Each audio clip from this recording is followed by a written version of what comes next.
Evening టైంలో సరదాగా టేస్టీగా స్నాక్స్ తినాలనిపిస్తుందా? అయితే ఫెస్టీ హౌస్ని విజిట్ చేయాల్సిందే.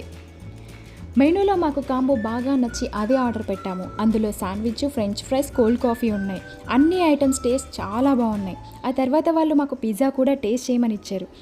సో నాకైతే నార్మల్గా పిజ్జా అస్సలు నచ్చదు, కానీ టేస్ట్ చేశాక చాలా బాగా నచ్చింది. మా మింటూ కూడా చాలా ఇష్టంతో తిన్నాడు. ఇంకొక బెస్ట్ థింగ్ ఏంటంటే అన్నీ ఫ్రెష్‌గా అప్పటికప్పుడు ప్రిపేర్ చేసి సర్వ్ చేసి ఇస్తున్నారు కాబట్టి కొంచెం వెయిటింగ్ ఉంటుంది. కానీ ఆ టైంలో మనం రిలాక్స్ అయ్యే ప్లేస్‌ని ఎంజాయ్ చేయొచ్చు. ఫ్రెష్ ఫుడ్ కోసం ఆ వెయిట్ డెఫినెట్లీ వర్త్ ఇట్. మీరు తిరుపతిలో ఉన్నట్లయితే డెఫినెట్లీ ఒకసారి విజిట్ చేయండి. లొకేషన్ మహిళా university gate opposite 100 feet road, pest house cafe, worth time. ఇలాంటి మరిన్ని వీడియోస్ కోసం మన ఛానల్ని సబ్స్క్రైబ్ చేయడం మర్చిపోకండి. Thank you for watching. By by.